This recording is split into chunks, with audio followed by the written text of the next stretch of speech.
think you're trying to get crazy with this thing? Don't you know I'm loco?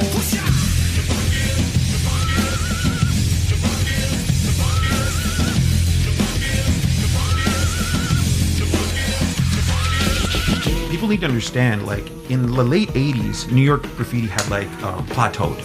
It was the letters, the character, it was somewhat hip-hop, and that was it. And so let's say Scene was, like, the main guy, right? Scene was, like, right? But it didn't really evolve. And then LA had a whole different style, which was aggressive, and there was cultural relevance, and like Tunes tells me, like, the 6 foot walls of the placas and shit. Whole different style was developing, and then this battle comes where this guy from Hawaii, in LA, battles this Latino, and they're doing the greatest shit I've ever seen in the history of the world.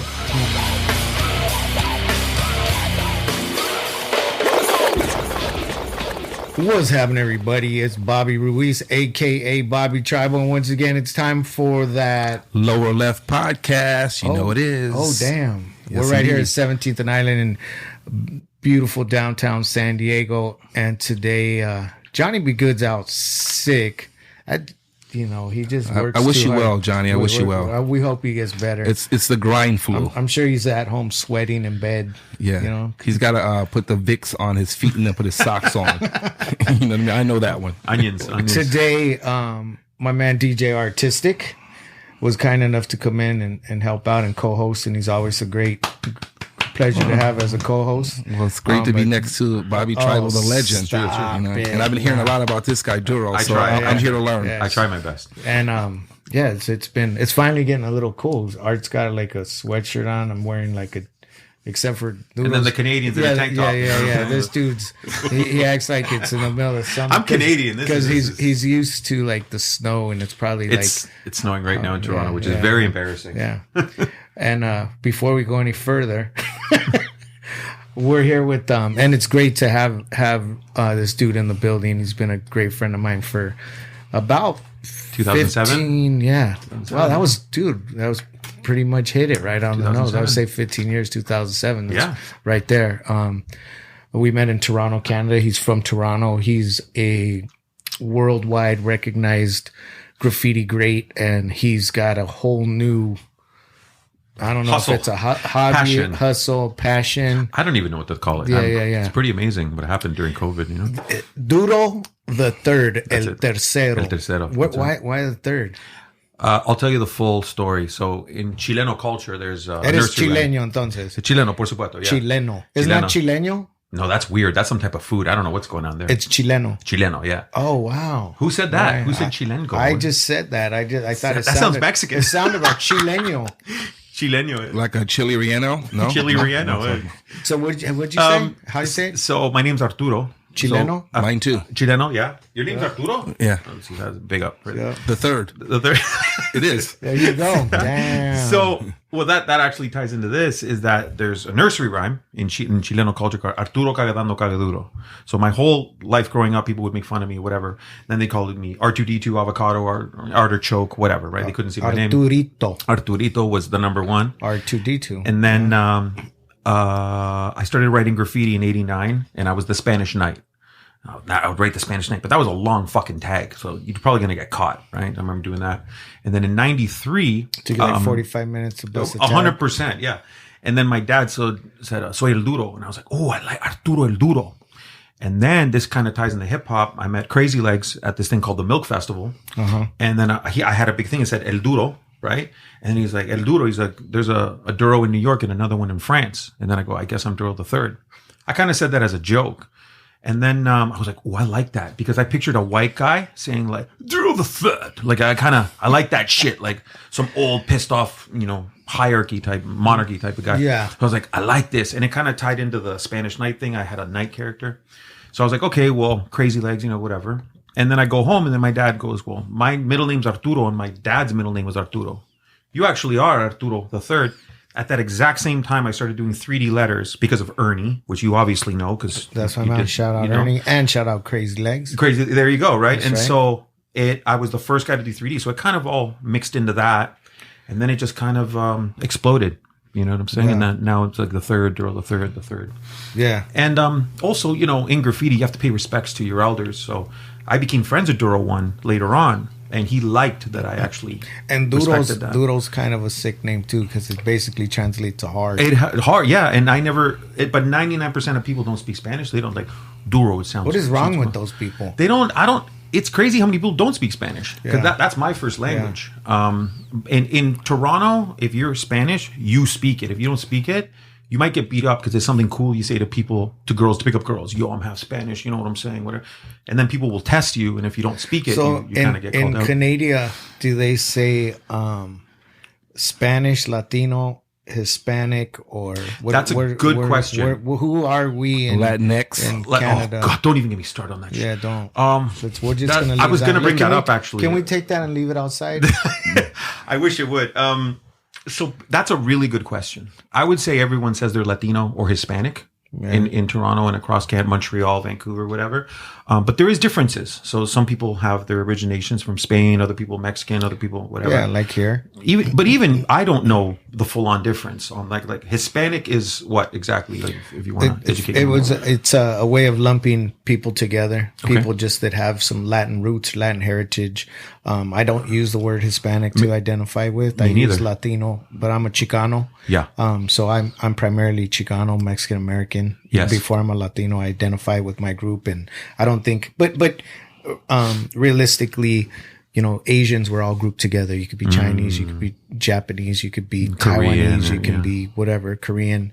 You know, same thing with blacks, white people. You know, Anglos or whatever. You could be from Italy. You can be. So it was just a way for back, and I'm not sure the year, but from what I understand, the U.S. Census Bureau lumped everyone together. So if you were a Hispanic, you were put into this group with the other Latinos or people that are of Spanish heritage or have Latin roots.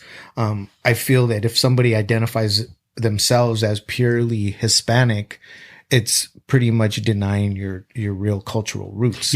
Like no, I'm Puerto Rican, or I'm, you know, Dominican, or I'm Mexican American, or I'm Mexican, or, you know, whatever Cubano. Yeah. Or whatever. And now they have like the Afro Latina or Afro Latin. It's the whole Well, that's the whole Cardi B controversy, right? Are you black? Are you and the Fat Joe thing? But there's nothing because she'll tell you too. Like I think she's Dominicana, right? She's Dominican and black, or a black Dominican. I have a great friend of mine who's you know, he could pass as black or Cubano. You know, so there's a lot of that. But I think it's important to identify who you are first based on your, you know, your country of origin. So I'm Chileno, kind of the Canadian, right? But as far as, you know, I prefer the word Latino over 100%. I don't, you know, use Hispanic. I don't. Yeah, until I watched some YouTube video, I didn't even know that they had different origins. I was like, what? I'm like, well, I'm Chileno, I'm Latino, like whatever. Like that seems to be the prominent word to explain anyone who speaks the Spanish language within, you know, our region of the world. But I think amongst us as Latinos, a lot of that ties us together. Like going back to to my friends in New York, you know, the way that I relate, you know, when we'd go on tour with Tony Touch and him being Puerto Rican, or we go with the Beatnuts, and one's Dominican and one's, you know, Latin quarters. Yeah. So we speak different types of Spanish, different dialects of Spanish and different slang. And it's really cool to hear their slang, street Spanish from the Bronx versus our Spanish from Southern California. And we dig it. Like we use Spanish just kind of with the slang. What the fuck does that mean, dog? You know, and then they break it down like, oh shit, that's pretty cool. I'll tell you what weirds me the fuck out. The biggest artist in the whole world right now is what's his name? Reggaeton guy. Bad Bunny. Bad Bunny.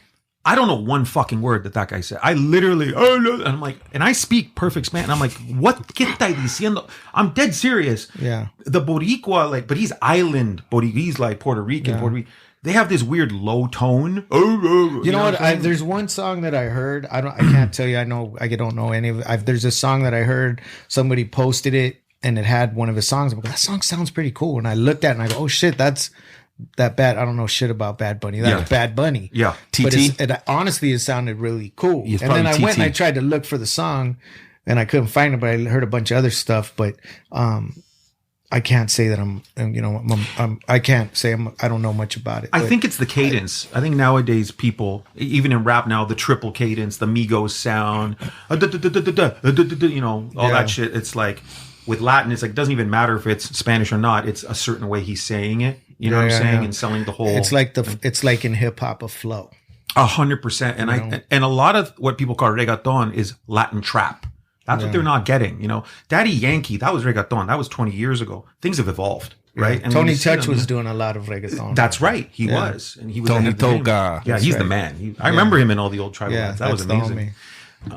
But there is differences, but it's pretty cool how it's all kind of together.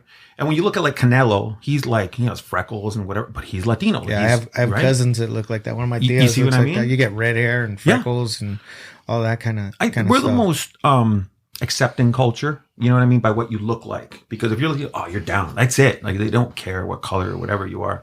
I think that's very unique. But I think there are as there are in the Black community, same with Latinos, Mexican, not necessarily here in the States, but if you go to Mexico and you're really short and you're really dark, skin shaming. Yeah, you're second or third class citizen if you're depending on your community, depending on your social group and what you find acceptable. But there are still, I remember growing up and the Black homies had nicknames for the dudes that were light complected. Of course. Or there was this, yellow dudes or red dudes. Yeah, red bone. But we got that yellow. too. Yeah. We got that too. Canelo's Canelo because he's red.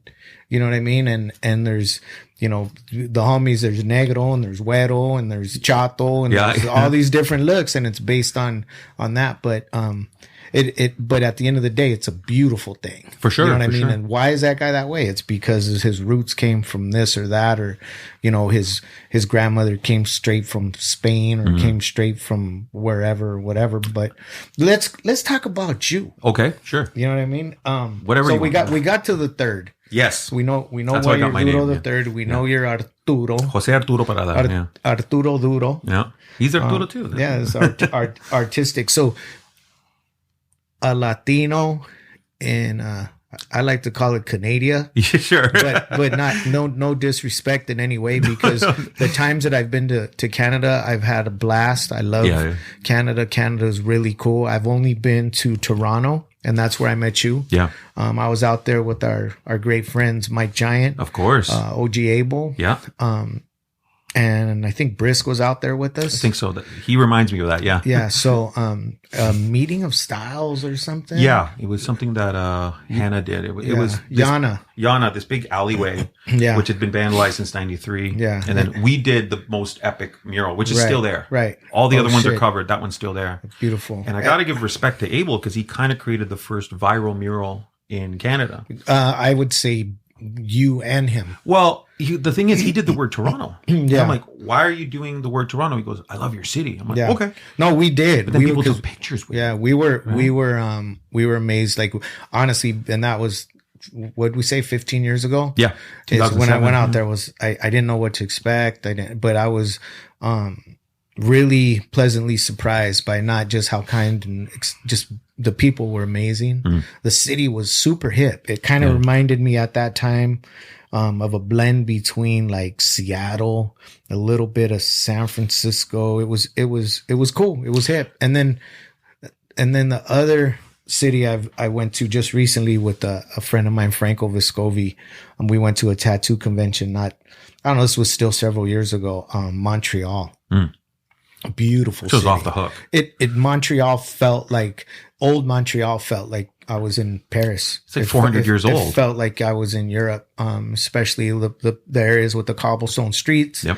Where we stayed was by a convention center, and by the convention center there was this beautiful cathedral, like huge church. Is it on a hill? Yep. Yep. Very, very European. Yeah. It was cold. It was nice. It was the people were really cool. It was a cold day, and the poutine Yeah. Putin. Yeah. kicks when it's cold. That's the shit. That's right like there. Becoming a big thing in the States now. Yeah. Now people are loving it. But that's one of those things, like, you can't go to Canada and have a taco like we had for lunch. There you go. You can't come to San Diego and get poutine like you could in Toronto or Montreal. Yeah. Right? I would imagine. For sure. They popularized poutine culture. Now it's huge. What's poutine? Break it down for people that don't know what poutine is. With gravy and fermented cheese. Am I right in saying that? Curds. Cheese curds. I'm so sorry. Yeah. Cheese curds, and the shit is the bomb. Then they add a protein to it. Now it's gotten crazy. Now you can add bacon, you can add eggs, you can add pastrami, roast beef, lobster. Yeah, no way. Yeah, in the East Coast you can add lobster, you can add shrimp. Right? Yeah. But it's kind of like it's really good cold weather. It's it's a lot of carbs. Oh, it's a lot of fat. Canada's the second fattest country in the world. So we're right behind the USA. That shit is bomb. So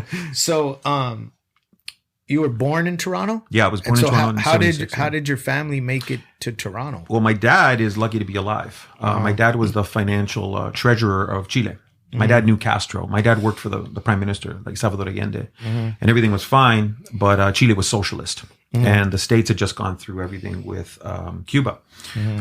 So they're like, we don't want another fucking socialist communist. Screw you guys. So fuck that. Right? Yeah, fuck that. They were like, it was late 60s, early 70s. So then they hired a dictator called Pinochet. Yeah. He overthrew my country, literally tried to murder my dad. My dad was 2 blocks away when they stormed the Capitol. They killed 5,000 of his friends. He ran away. And then he came to LA, and then he came to Toronto, and then I was born a year and a half later, 2 years later. Nice. So Canada saved my life. So I've always been very grateful of that, but I've always been very mindful of being happy to be alive, and corruption, full on corruption, especially against Latin America. Yeah. So when I learned later on about economic hitmen and, using Latin America for natural resources, that was old news to me because they destroyed my country. But then Chile became a world economic power, became part of the Super Seven, wine, copper, oil, whatever. Without socialism or communism. So that's kind of interesting. But, and now my dad's been back many times since. They have a condo there, and I have a lot of family there. Been there? No, I couldn't go up until 2001. No, 1991. Then they released a list saying they weren't looking for my dad anymore. So then he went back. But you haven't gone. My mom says I won't like it. My mom says every girl dresses like Christina Aguilera and they're very American. She's like, fuck Christina Aguilera? She's kind of weird. That girl looks weird. Like 1 minute she looks totally different. Then she gains 80 pounds. I got nothing against her, but she's weird. My mom was just saying that Chile is so civilized that it's not as Latin as our other Argentina, Ecuador, Salvador, whatever, right? I've been to Mexico many times. Beautiful place, beautiful people. Yeah. But she said Chile is very, very, very different. You know what I'm saying? What was it like growing up? Were there a lot of Latinos around you growing up? And were Mexicans up there? No. I never met a Mexican until I was probably in my 20s. You know what I mean? Shit. I met every other country. I remember the first time I saw a black guy speaking Spanish, and it blew my mind. So my dad used to own a soccer league to bring all Latinos together. My dad's very, very famous in the whole Latin community in all of Ontario, because my dad's a lawyer and he's a financial genius, and he would help people with immigration papers, right? So my dad helped everyone, right? Everyone knows him. So he started this Latin soccer thing, and everyone would come from all over the city, from 50 miles away to come play soccer, whatever. I remember this one time, this black guy walks up to my dad and speaks perfect Spanish. I couldn't believe it. He was Cuban. I was like, whoa. And then I started realizing that Latin America is kind of different colors, different shades and stuff like that. And then where I grew up in a place called Midland Lawrence, which is in Scarborough. And Scarborough is the place, it's like the Bronx. It's like everyone shits on Scarborough in Toronto. You'll meet people in Toronto that have never even been to Scarborough because they're scared of it, right? Yeah. Scarborough had every single type of immigrant there. So my building alone had Polish, Yugoslavian, Russian, Japanese, Korean, Chileno, Ecuador, Salvadoreño, probably 50 countries are in my building alone. And it was beautiful. Pakistani, Indian, whatever. So I grew up thinking the whole world was multicultural and the whole world got along.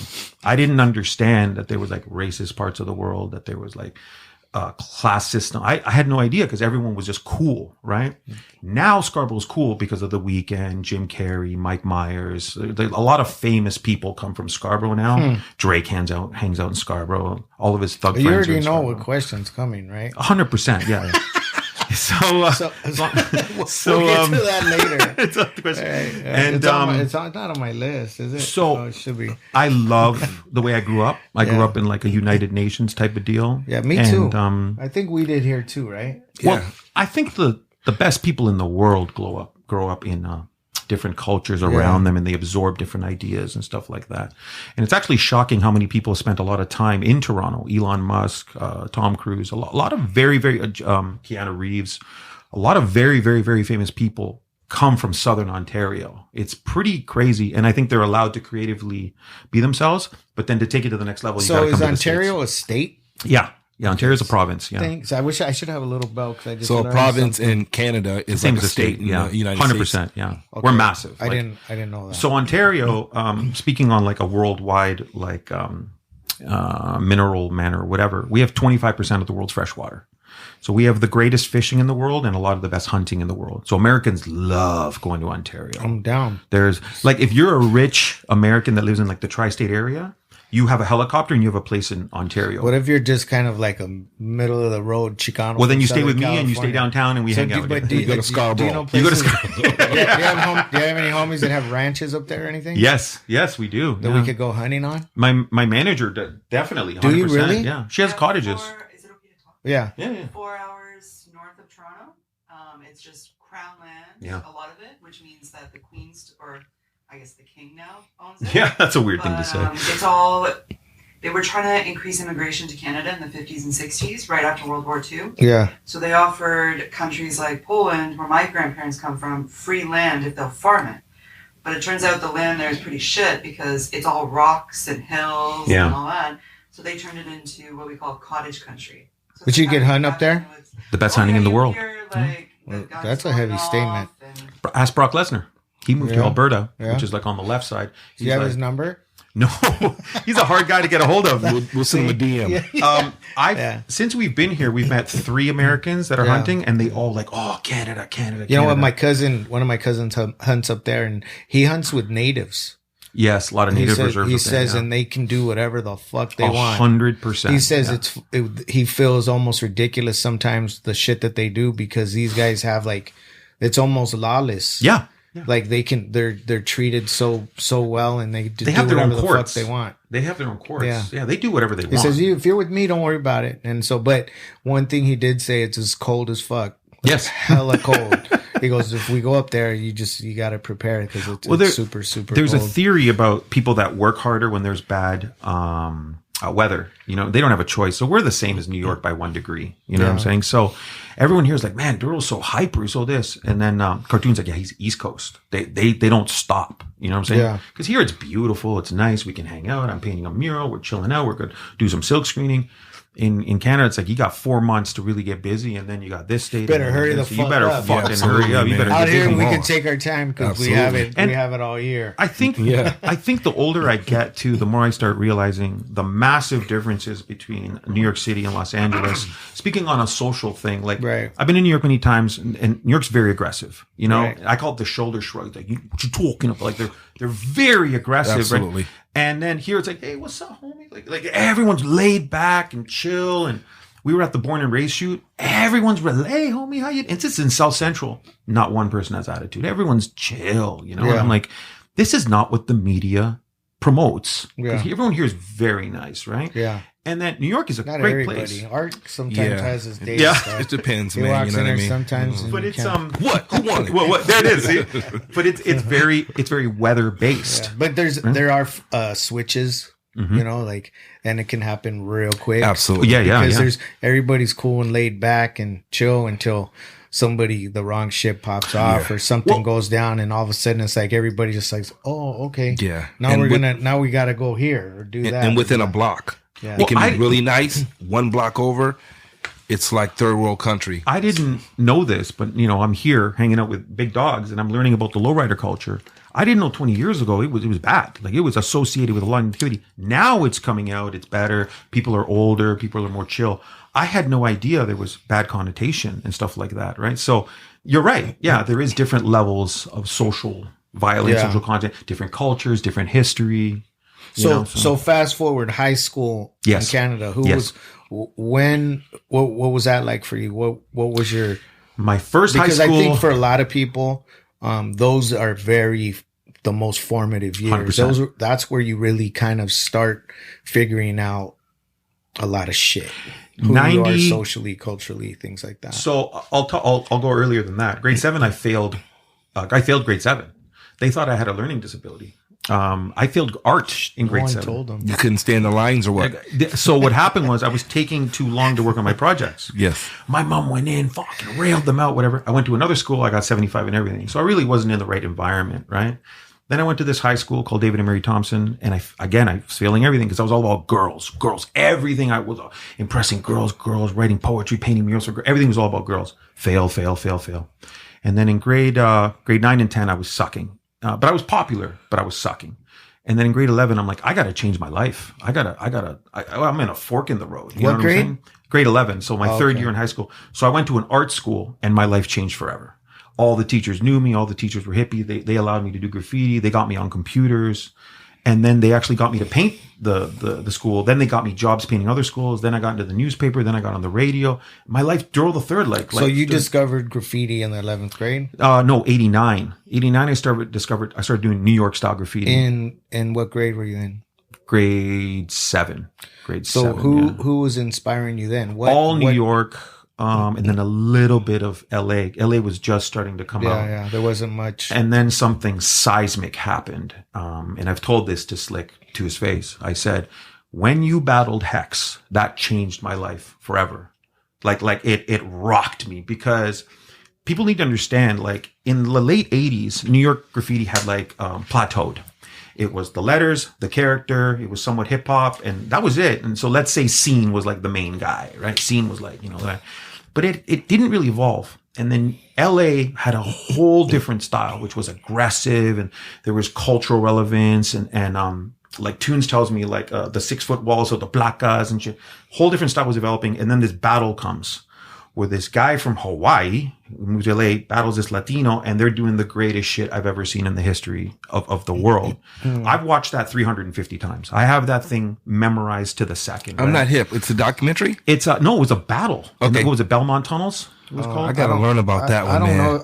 I don't know if they battled at Belmont, but it was something like that. It was probably the most famous graffiti battle out of LA. Wow. So, but I'm gonna say something, but there were other greats in LA too at that time. Yeah. When that battle took place, Risky was out there doing shit. Risk, that's his boy. Cartoon and Abel were running the streets too, and there was a lot going on, but it just so happened that these two were the ones that went at it. And then but not to take anything away from either one of those cats, but there was a lot going on. And beyond that, one thing that I still feel really strongly about is the Chicano graffiti. Of course. That inspires so many still to this day, and how much that is relevant in graffiti worldwide now, and the influence that come through that, and the neighborhood and gang graffiti and shit that was happening.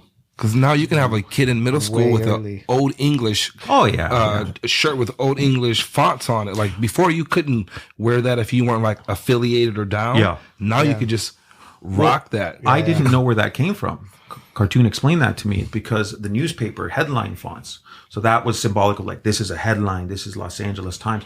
That's where it came from. I was like, that's amazing. I didn't know that. It's such a different history than where the hip hop graffiti originated. That you've mentioned Cartoon a couple times. Yeah. Our friend Cartoon. Of course.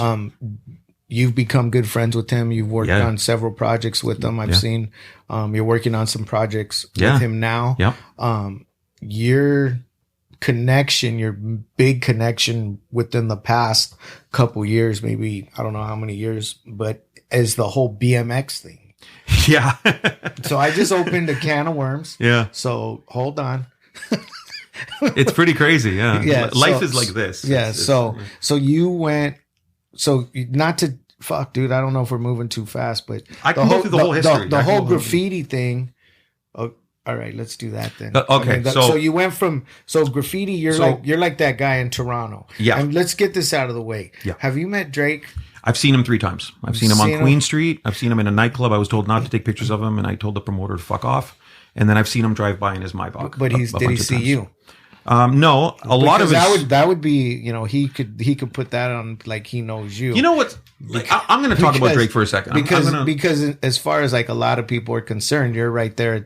He does hip hop It's the number one question I get. The culture, Toronto, and so do you. Yeah. Like, you're that graffiti dude from Toronto that a lot of people know. Like, people ask me, like, who do you know from Toronto that does graffiti? Not just myself, but, you know, so many other people, and you're the only name that people know. But, you know, as far as that, just kind of Toronto. I'm gonna say this about him. He invented emotional hip hop. You know what I mean by that? Yeah. He started talking, my heart is broken, I'm emotional, whatever. And like before Drake, and even Lil Wayne says this, before Drake, even if you were an R&B singer, you had to be hard. Genuine is hard. R. Kelly's hard. Like, you know what I'm saying? Like, you can't let your guard down as a person that looks a certain way in the United States of America. Drake is half Jewish, half black from Canada. He can do whatever he wants. And I think that this is one of those times where mixed kids aren't confused. There's been a very long time before biracial kids had someone they can identify with. Correct. Right? Without feeling like they have to pick a side. And so he did, and Steph Curry, they did great jobs out of embracing both sides of it. And a lot of people can relate to that. Well, Steph Curry married a girl from Toronto, from Brampton. Wow. There you go. But that is actually a very true thing. So, I mean, when you look at Drake, he grew up in entertainment. He was on a very popular TV show, Degrassi. And so he grew up looking at a producer, a director, a writer, you know, a lighting guy. So that was normal to him. So when he got into his career, he had to have all the things around him. You see what I'm saying? And he mastered the business of hip hop and R&B together, and the business of, you can be soft and hard at the same time, because I'm hanging out with this guy from Houston and I'm hanging out with this guy from New York. And you know what I'm saying? So Drake looks at hip hop as a business, and he's been phenomenally successful at it. It's pretty crazy how successful he is, you know? But yeah, that's what he did. But, so in 90, to backtrack, I'll go fast. In 90, I saw that battle, and it changed me forever, because I'm like, it doesn't have to be this New York style. It can be anything. So then I started becoming the king of murals illegally. Like, I'd go out with a ladder. I'd hide from, you know, whatever. I knew when the security was coming, and I started doing big 20-foot murals. It got me a lot of attention. Then in 93, started doing 3D. But then in 95, I started going international. All the American magazines started publishing my stuff. I was the first guy to really get a lot of attention in the States. And then I was first guy from Canada. Yeah, so there was another guy, Virus, from Vancouver. I'll give him respect. He was getting more attention than me, and then he got in other things, and then I just came bulldozing through, because I had a whole crew, and I told them, if we're not doing shit at the level of Hex and Slick, don't. I was militant. I go, don't even look at me. I was like Jordan Belfort. You know, we'd give those speeches. That was me. I'm like, we're gonna do this, and I made all my dreams happen. Right? I was literally manifesting all that stuff. And then around 2001, I got bored. I'd painted with Dime. I'd painted with all these famous people, everyone. And I was like, I'm bored. And there was no Banksy. There was no Cause Worldwide. There was no Shepherd Fair. Like 2001, things were still somewhat underground as far as urban art, right? I quit. I moved out. I became a professional graphic designer, killed that. Then I became a professional, nightclub photographer, which is kind of weird because I don't drink or do drugs. I remember that phase. Yeah, so that's when I met you. I was doing that. I remember that phase. Here's a little history on Toronto, which is kind of weird. In 2003, SARS hit, right? SARS decimated Toronto. All of our tourism was gone. Yeah. So they did this thing called SARS Fest. They had AC/DC and they had the Rolling Stones, and it killed. And then they were giving out liquor licenses like crazy. So 200 nightclubs popped up in Toronto, and we became the nightclub capital of the entire world for 10 years. More than Ibiza, more than anyone. Like, nobody compared to us. And I was right in the middle of it. And because I was doing their websites and their flyers, they were like, yo, you have a lot of personality. Go do photography. So I was like, okay. And I turned into a monster. And then I was doing 7 clubs a night, and I was hustling and whatever. And then after about 10, 12 years, I got sick of it because everything had kind of changed and all the condos came up and shut down the clubs. But I was kind of emotionally over it. But what I didn't know is that I was building my network for people that would hire me to do murals. So then when I announced in 2015, yo, I'm going to start doing graffiti again, they all came and hired me, right? And then I started doing nightclubs, and I started like killing it, obliterating it, right? And then I realized that graffiti was not what it used to be, because now it was all about the selfie. So it wasn't about taking a picture of graffiti. It was about you being in the graffiti, and you're damn hot and you're posing, right? So then, you're damn hot. That's what it was, right? And so, I got hired, and they're like, oh, do these wings. And I was like, why? And they're like, cause there's these wings in Miami. This is 2015, long time ago. And girls take pictures with them. So I was like, well, I'm not going to do that. That's really feminine. I'm going to do something that's a little bit more masculine. So I did, Hell's Angels wings, and I did stuff around it, and it obliterated like 300 selfies a day, lineups. I made $1 zillion. Everybody wanted me. But then I said, you can't do this ever again because it's corny. It's tacky and it's going to get played. And it did. So I came up with the idea, you got to invent a new style where people can take pictures in different parts of the wall. And that's where I created my new style of words everywhere. And there's very strict rules to it. Certain words have to have prominence. Certain words have to be only 4 feet to 6 feet because the average person is 5 feet, whatever. And it worked. I like that. I like that. What's the style called? That's a good question. I call it word walls. I don't know. Word. But what's funny is that I did it specifically to impress graffiti writers. I went back. I didn't go corporate. I can do portraits just as good as anyone. It bores me. You know what I'm saying? I could do pretty backgrounds. That shit bores me. And lots of people do that, right? I'm like, I need to be different. I'm going to go back to the old school. And so when you see, you're like, oh, this guy's a real graph writer, you know, but it's a little bit corporate, right? Cause I'll do the logo of the company that hires me, but then I'll add graph to it, and it exploded. So then here's where it gets to you. So then I started making money for the first time in my life. I was broke for 17 years. I was month to month. Plus I had a recording studio and all this other, you know how much that, $70K went into there, right? So I started making money for the first time. And I say to myself, this is 5 years ago, 6 years ago around there. And I'm like, what do I want out of life? I want a 1987 Dyno Pro Comp. That was holy grail bike in Southern California in 87. So I started looking. Right. And I start finding parts. I start finding GT, not the Dyno Pro Comp, but I start finding like one day I'm in the right environment. I'm meeting all these midlife crisis men that are selling me their old bikes and stuff like that, whatever. Right. So then on my 22nd bike, I'm having fun. I get it. I'm like, I got it. I got the Dyno Pro. I'm like, I'm done. And I'm like, no, but I'm having fun. Keep it going. Fuck it. So I keep going. So then I'm at 35 bikes, right? My house is full of bikes. Everyone's finished looking at bikes me. or bikes Finished, hanging. So are you building the bikes, working on the custom bikes? parts, custom this, all OG. Sticker. Custom stickers, custom everything. But I was still in the whole mentality of like, keep it OG. You see what I'm saying? Yeah. And then I started doing different paint jobs on the bikes. And then I was, that's cool. But I still wasn't pushing it on my Instagram. And TikTok didn't even exist back then, right? I was still pushing my graffiti. I need money. That's how I make my money, right? So whatever. And then Corona happened and the whole world stopped, right? So I'm like, holy fuck, I'm going to have to live off my savings for a while. But then I knew I was at a fork in the road. It's like, okay, you're having fun. You're getting a little bit of attention. You have a ton of money in the bank that you were saving for a house. You're not going to buy a house for a long time. Fuck a house. Yeah. What are you going to do? Right? So then I said to myself, okay, I could either keep my money and chill, or I could go and buy all these collections by all these midlife crisis men that are getting yelled at by their wives. Because a lot of the parts I get are because of the wives. Sell that shit. You have kids. Get rid of that stupid bike, right? These wives are amazing. They're literally getting all my parts, right? They're on your team. Yeah. So they're damn right. And I bring money. I bring cash. So I went and I bought 3 other collections. So then I'm at about 55 So you're bikes. Buying like full collections from guys. All the best that ones. Their wives are like, you got to get that rid shit of out of here. bikes. Get that shit out of here. Yeah, you're too old for that shit. So then I'm at whatever. You know exactly what it is. Yeah. So then I'm at 55 bikes. But the way I look at it is these bikes, and just because I have some friends that are really into it, and first time, I don't know if it was the first time, but this was maybe about 4 years ago. Travis Bark and I do this show called Muse Inc. Of course. And we would do the car show. Him and I would curate the car show.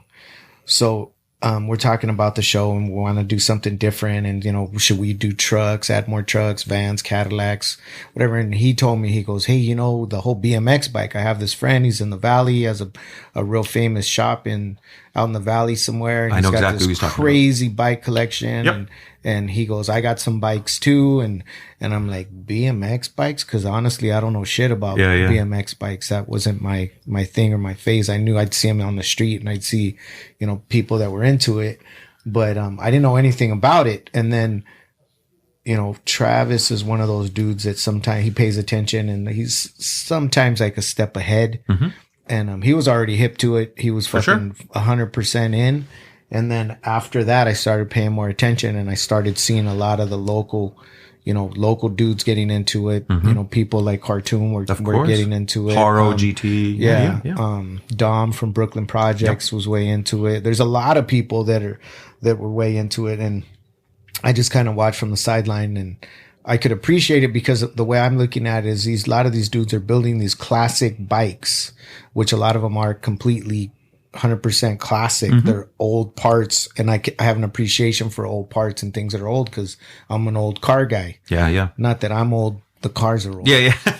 So it's, you know what I mean? Like, and I know what it takes. So you build a bike, and it becomes something that is purely show.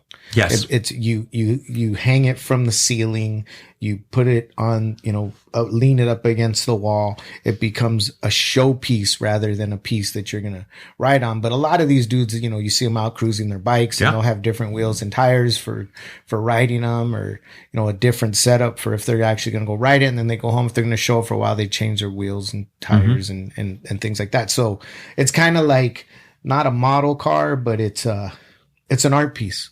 100%. It's an art piece. Like just same way people are building cars but they're a lot easier to store and a lot less expensive than, my living room has 27 bikes in it. So, and I mean, you could see on TikTok, like I have them all lined up. Have you ever done a show of just your bikes? I'm kind of scared to take them out of my house. I mean, I've spent 160 grand on bikes. I have about, what do you think it's worth? Over 200. I mean, I have bikes that I got offered 7 grand for one of my Hutch Trick Stars. I told them go to hell because it's really hard. Yeah, fuck them. Well, the thing is that we'll drive 15 hours to go get bike parts. Like I'm obsessive compulsive because remember, I don't drink or do drugs. This is my drug. My drug is art and giving art, making people happy with art. And don't give him energy drink. Yeah, he doesn't need any. I don't think not good. No. Do you drink energy drinks? I drink Rain, which is there's no aspartame in it, there's no sugar, but that's probably not an good energy drink. And what do? You eat thunder? Caffeine. Yeah, I should. I like thunder. this. I like this. I eat Shit's thunder. out fire. So you started seeing it, right? Started seeing what? You started seeing the appreciation for the old school BMX bikes. Yeah, I now, did. Here's the funny thing. It didn't start in California. It started in New York. The New York rappers. So Alicia Keys' husband, what's his name? Swiss Beats. He started collecting like 4 years ago. Like, they have a house here in San Diego. Yeah, I think he moved here. Yeah, they have a house in La Jolla. Is that the one that's shaped like a thing? I think it's oddly shaped. I think there was 120 a little bit million of controversy. Saw it on TMZ shit or something. So he started doing it. Then Just Blaze starts doing it. And then a bunch of New York guys start doing it. And New Jersey. I got to give a lot of respect to New Jersey. So I understood I was kind of onto something because the hip hop guys who had money, they were like, yo, it's all about this old school LA, Santa Ana, Southern California shit, Red Line, all this shit, right? So I started getting into it hard. When Corona hit, I got bored, but I still could get into my powder coater, right? So I'm like, I'm going to start doing theme bikes. Fuck it. Like, you know what I mean? Because I started looking at like lowrider culture, right? And now people want the crazy Alba paint jobs. But back then they didn't. Now that's the hot shit, right? So I'm like, okay, I got to think like a California guy. So then I built a Tiffany & Co. bike and I threw 5 grand at it, right? I put it up on the internet, blew up the internet. I'm like, oh shit. Okay. So then I started getting it in my head. People are really liking this about me. Maybe I'm going to, take my Instagram and make it half vintage bikes and half graffiti because I still can't not show my graffiti. I got to make a living. When I started doing that, my whole life changed. All people from California started following me, Texas, Houston, New York. I start getting friends. Okay. Then I built a Bubba Fett bike. Blew up, right? Then I built an Eddie Fiola 93 bike and I was wearing a Joker 95 uniform. I even tagged Cartoon in. How crazy is this manifesting? And that hit 1 million views on TikTok. Right there, I knew, okay, you know what? This is not a passion anymore. This is becoming bigger than I ever anticipated. So I kept it going. And then my numbers started obliterating.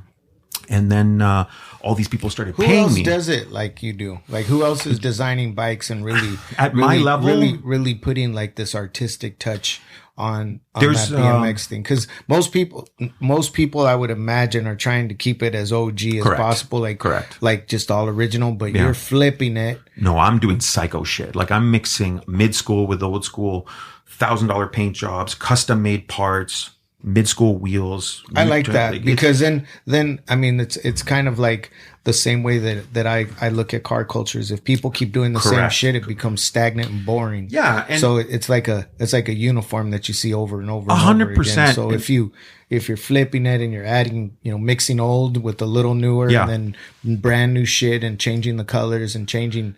That's a shit. I'm here to inspire people, right? But the parts are really hard to get. So I was getting respect from the collectors because they're like, oh my God, that was only around for 1 year and there was only 100 of them. But I'm driving far. I'm making friends. I'm on Facebook. I'm on Instagram. I'm messaging people. I'm obsessive. What's your favorite brand? Right now? No, just in general. Like it was GT. But I have so many of them now that I got a bit bored. Now it's Redline. Now I have 11 Redlines. And I'm talking to Redline by casting and I'm going to come back in January and interview them. Nobody's ever interviewed the whole new team. Isn't there a brand called Bullseye? Bullseye, made in the USA parts, very respected. Yeah. But now my other friend in Orange County makes parts that are even crazier. And I just put them on the Cheeto Vera bike. That's the thing that I did see. And I did have a lot of appreciation for is I really started eyeballing the sprockets. Yep. The cranks, yep.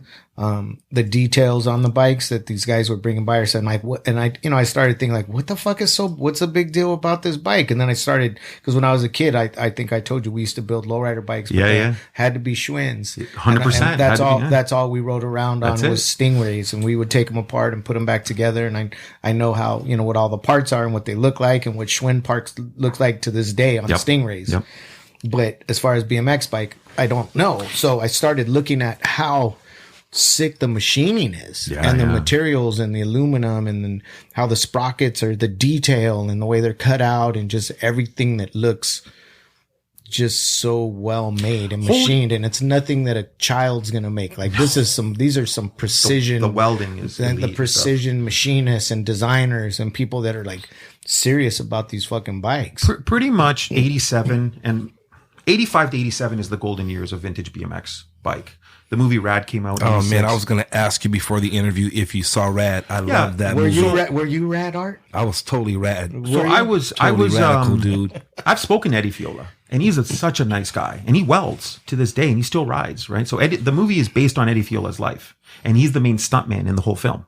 So he actually put on a wig, and he actually played the main characters and stuff. So I've spoken to him. I've spoken to Martin a little bit. He's the other guy that's in the film, and Rad was like the biggest influence for vintage BMX culture for midlife crisis men, for guys like me that are in their 40s and 50s that want to recapture their childhood.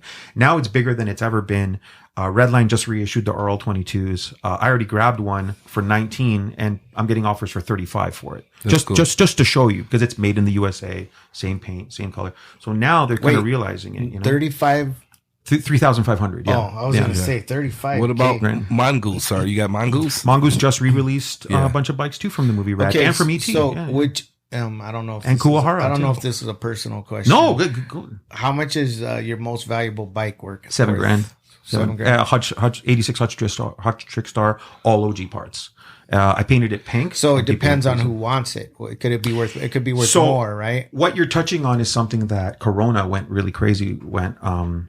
During Corona, a lot of rich men were just sitting at home looking for shit to buy, and they were driving up prices of BMX parts.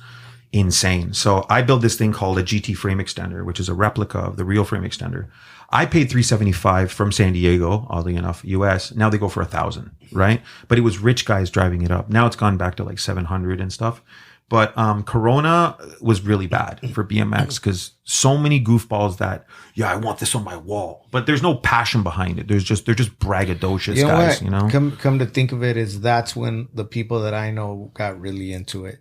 It was during Corona? Yeah. I mean, I need that. Some of them were, already into it, but I did see a surge like during the Corona. Now it's kind of chilled out a bit, and now it's more real collectors and stuff. But considering to what I do, I'm like so in a different hemisphere of my vision and my execution that it's led to so much prosperity, especially in Southern California. It's unbelievable. And I know that there's some really exciting things happening in your life right now in regards to these things. But how did you, I mean, obviously it's a privilege and an honor to work closely with Cartoon. Yeah. Just because he is who he is. But how did that relationship come to be? It was 1:20 in the morning, and I was on Instagram, and I see Mr. Cartoon just added you, and I'm like, the fuck? I'm like, what? And I know big people. I know Slick. I know Abel. I know you. I'm like, whoa, but this is different, right? I'm like, whoa. He starts liking all my photos, like my bike photos. Like, what is wrong with this? I'm like, what the like, and the movie just come out. He's on top of the world. Yeah. Right? So I'm like, I go, you got to DM him. I go DM him. I go, hey man, I know who you are. Much respect. I'm friends with a bunch of your friends. I've been wearing Joker since 95, blah, blah, blah, blah, blah. Much respect. Right. And then, I'm like, he's not going to answer me. Right. He DMs me back. Bro, your graffiti's sick and your bikes. Oh my God, ... And then we became really good friends. We talked all night. Then the next day he's like, hey, can you help me build a bike? I go, fuck yeah, let's do this. Cause I already saw the future. I saw the future that with this guy, I could help him and we could both take over the world. Because you already had the network. I had the network. Last time I went to his studio, no, not the last time before that, I went to his studio and he had multiple bikes just leaning up against the wall. And I remember he had this one that was really little. A little one. Oh, the tricycle one, the purple one or whatever. I don't know. Or the Haro, the black Haro. Yeah, I think it was a little Haro. I got him that one. Yeah. And then he had other bikes, and I saw that he was into it. So I was like, wow, this is trippy that he's into it like that. And then it was kind of, I mean, in regards to that whole scene and him as an artist, is like, who the fuck else would he connect with? You know what I mean? Like, you know what? That's a perfect match for you and him. A lot of people said that. They're like, oh, you two together now, it's over. Yeah. And so I'm the happiest I've ever been in my entire life, ever. That man is so kind, so funny, so interesting, so talented. And there's always a vision that we always have together of the future. Yeah. We never talk about the past. Never. We just, how about this and how about this? We really drive each other. Yeah. I've never been happier my entire life. And then all these other opportunities happen, you know, because he starts showing it. And, you know, it's, I think if I can prove anything is that if you follow your insanity, if you follow your passion and you do it so good and you promote yourself well, people will react to that because nobody in their right mind would do that. Nobody in their right mind would spend almost 200 grand on bikes. Nobody in their right mind would make theme bikes out of these because then they're like, no, got to keep it OG. But I'm all about the future. And one thing I've understood that I'm really understanding is that Southern California loves evolution. It loves people that understand the culture and pushes it to a new level. I think what we love here too, and another thing that there's a lot of fucking things that I'm so much, like, man. So much inspiration as soon as you walk in the door. But what I'm saying is when things merge, and when they, you know, when they actually come together, and again, you know, you see, it's like we've done a ton of these podcasts, and there's 90% of the time there's a skateboarding connection somewhere. Somebody was brought up skateboarding, but then now the mergence of, you know, California lifestyle, be it, you know, skate culture, lowrider culture, graffiti culture, merging with bike culture, and then we're evolving, and let's see what the products are that come from that. 100%. That you know what the future holds. What's happened now is that me and my manager over there, we started making our own skateboards, and that did well. And then I got attention from a huge company called Globe. Globe has this other brand called Milk Bar, which I'm working with right now, which this morning we gave bikes to Chito Vera, UFC fighter, and Brian Ortega. They both got their own bikes. So we're working things out. It's turning out really amazing. It's all organic. And they love the customization. They love the style, and I'm adding it to it. But now I've become obsessed with Hookup Skateboards, which was a really huge skateboard brand by Sean Cliver from 90s. I remember that brand. Hot Girls anime. Yeah. So now I'm at like about 35 of them, and they're mad expensive and they're mad rare. I'm all about the rare, unique, hard to get Southern California shit. That's what I love. I don't want the stuff that's easy to get. Well, welcome to the club. You know what I'm saying? I think that's kind of, you know, people that's it here. People are looking for those vintage skateboards. They're looking for those vintage t-shirts. The Christian Hosoi. The Hammerhead. They're looking, anything that's old is hot as fuck right now. Like, if it's, you know, 20, 30, 40 years old or plus, that's the hot shit. And then also, we went to the Museum of Skateboarding, and we became friends with Todd, the owner there in Simi Valley. And now there's more opportunities opening up because now I'm kind of helping him get boards. He's helping me get boards. There's so much passion here for like respecting the old school, which was the 70s, 80s, 90s, whatever. And I really think people in Southern California don't realize how special making stuff to remember all this stuff is. You know, you can't forget about it. You're a curator of the culture, so you understand this. You understand how special all this 35-year-old artwork is, and dating back even more with the Angel stuff, right? Yeah. So you are a man who gets it. Listen, you got to preserve this stuff. But a lot of people don't preserve it, but then they regret it later on. Oh shit, remember that back in the days?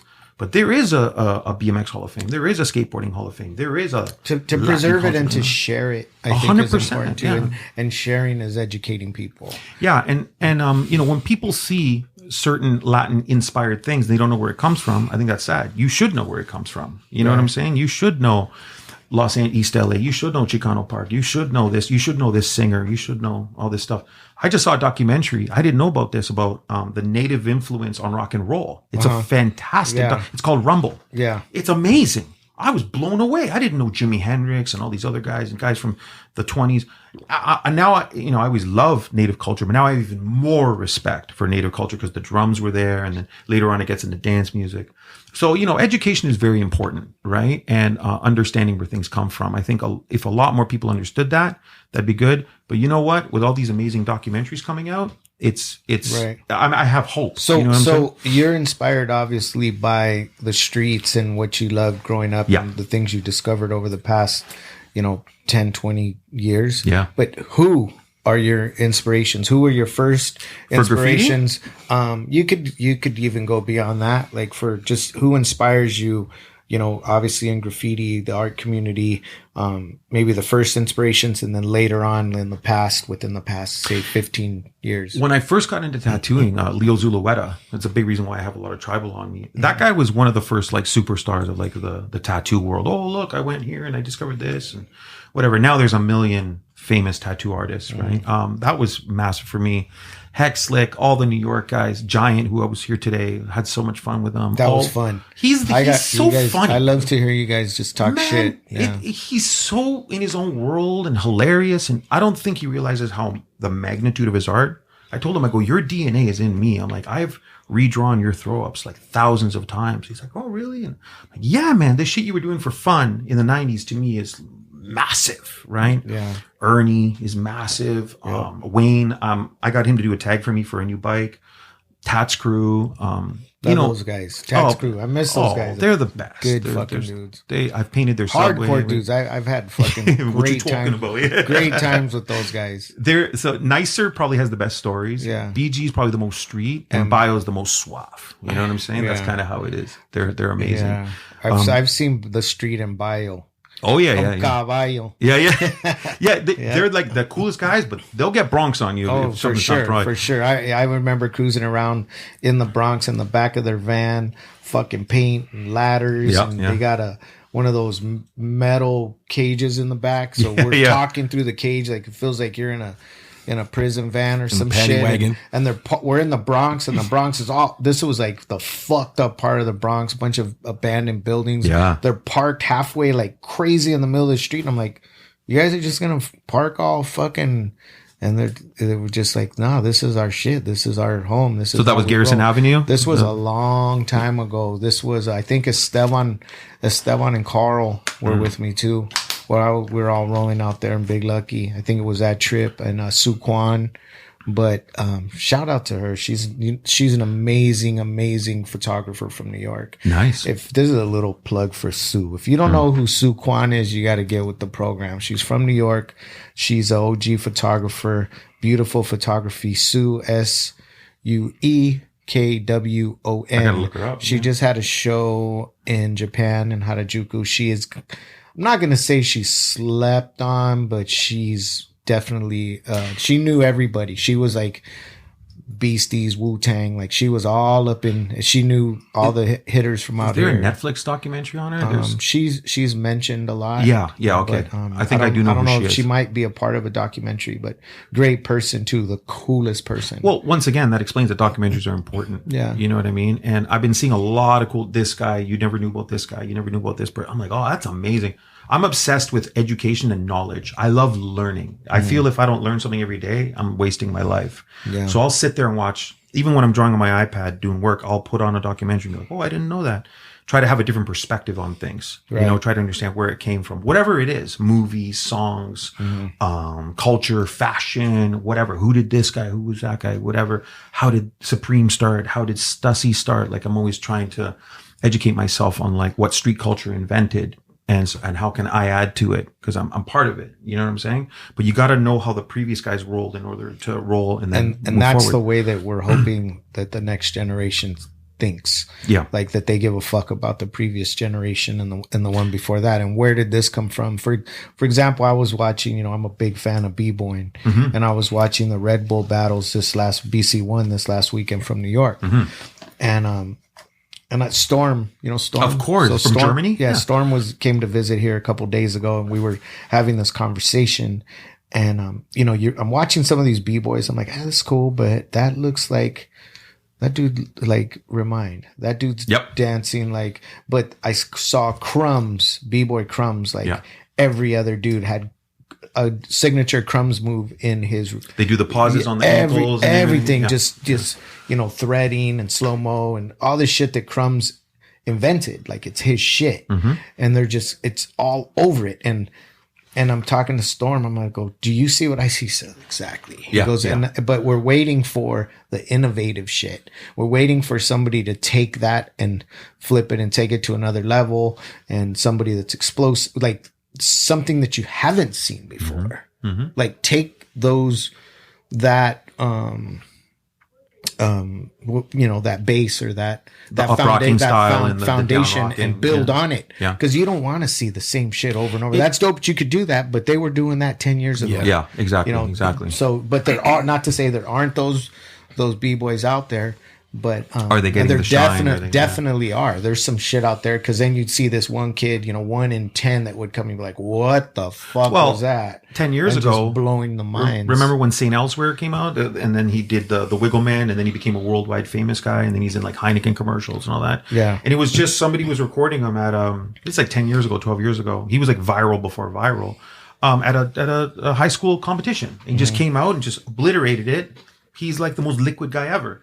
So that's what you're talking about. Where is that one person that just smashes through and just like, no, this is totally different from this point onward. And that's what, and they're out there. They are, and I don't see everything, but I did see some shit in those I see people from France that I've never. Oh hell yeah! Weird. I'm like, who the hell is that? What are you doing? How are you like? And it's super cool to see this shit now being so international. Yes, in the Olympics. It's gonna be in the Olympics. 100%. Yeah. Skateboarding's in the Olympics. Yeah, Art and I did a podcast with Polo and Cross, which was really, really interesting too, because Cross is can't say enough, you know, positive things about our boy Cross, just because he's such an integral part of keeping b-boying alive, for sure, and it growing to what it is now with Freestyle Session and just supporting the culture and doing events all over the world, and his connection to now these huge sponsors that are, you know, involved, Red Bull and Monster and Gillette and Jack in the Box, and, you know, all these big. I think one part of maybe why it's not evolving is because the music has changed so much, because now it's all trap. That's like the dominant. Like, you listen to Ice Spice. Does she really sound New York? No. She sounds South. You know what I'm saying? You listen to Cardi B. Does she? No, she sounds South. Like, so even now it's like, this is the dominant music, this Southern, like, I'm a fuck a bitch. You know what I mean? All that shit. And then it went over here, and now New York is adding its own remix, and then something new will come out of it, right? Drill or whatever. You fuck with music too? You were saying you have a recording studio? Music was a big part of my life, because when I did, you know, I had to stop it and get more into the BMX stuff, because the BMX stuff was getting me millions of views, and the music stuff was like draining me. It was making you money, and the music was costing you money. Music. I'm going to say something about musicians right now. Like, when you look at suicide rates, musicians commit suicide more than any other artists on planet Earth, more than actors, producers, dancers, whatever. They're the most emotional human beings alive. Period. You know, I've met a lot of famous musicians. I know you have too. I can agree with you. Like, there's a lot of so misunderstood, and you know, the drug addicts, the this and and it's just like, and you watch these like behind the scenes train wrecks, train wrecks, right? And so, it's a different form of art. It is, because you can't touch it, you can't see it. Yeah. So it's all in like you can see what it's attached to. You can see the passion. You can see the movement. Sure. You can see the storyteller. Yeah. But you can't. I see what you're saying. It's not tangible. So I'm a huge music fan, right? I've seen lots of people live, you know, from like, and I've met, because of my job being a photographer, I met every single dance DJ. I've met Tiesto a million times. I've met Carl Cox. So all the top guys, I've hung out with them, their managers, whatever, right? Those guys are usually pretty damn cool. I'm talking about people that actually make music, right? They're usually pretty emotional. But like, there isn't really rock bands nowadays. Like, when you look at a graph of what it's all hip hop. Go on TikTok. It's all hip hop. It's going to come back though. I think it is. Because the pandemic, people are playing more guitar than they ever did before. So it'll be back. I hope so. I'm hoping. I hope it does too. And I'm not, you know, I think maybe all of us are just those older dudes that have such a great appreciation for what was. But but now it's like, okay, so you ask yourself this question: what are the biggest rock bands ever out of Los Angeles? What are the biggest rock bands ever in the world? Chances are you're not going to mention a band that's younger than 20 years old. You're going to say Motley Crue, Guns N' Roses, Rage Against the Machine. Yeah, exactly. You're going to say that, right? Yeah. In Seattle, you're going to say Nirvana, Soundgarden. You're going to say that stuff. You're going to say, and then you go further and you say Ever, and then you're going to say Zeppelin, Led Zeppelin. You're going to say the Rolling Stones. You're going to say, things like that. You're going to find Beatles, pop stars that are huge now that, you're gonna say Taylor Swift, Ariana Grande, and all that stuff. These are products. Yes, these aren't necessarily rock bands. Well, but I don't know. What you just said is very poignant, and Toronto comes into this. So you know who runs Live Nation? Arthur Fogel. Arthur Fogel's from Toronto. Okay. Arthur Fogel took over, I think, 99. He took over when U2 was failing on their Pop Mart tour. Another huge rock band. U2. So U2 lost $27 million on that tour, right? Arthur Fogel became friends with them somehow.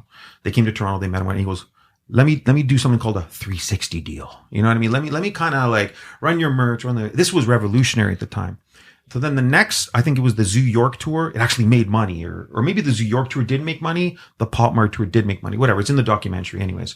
At that point, Live Nation was kind of small. They were beefing with other huge acts. They were like, oh, we should put you in charge. And then they took over the entire world. Lady Gaga, Madonna, everyone. Anyone who's huge is on a 360 deal, and you get a little piece, but we run the machine. And that's when music started changing. And that's when what's a 360 deal? Is that just everything? He can explain it. He can explain it. Absolutely. So 50 Cent is probably the pioneer of that, because when Dre and M gave him a little bit of money, like the $1 million for the deal, he took that $1 million and then he went and did the Vitamin Water deal. Yeah.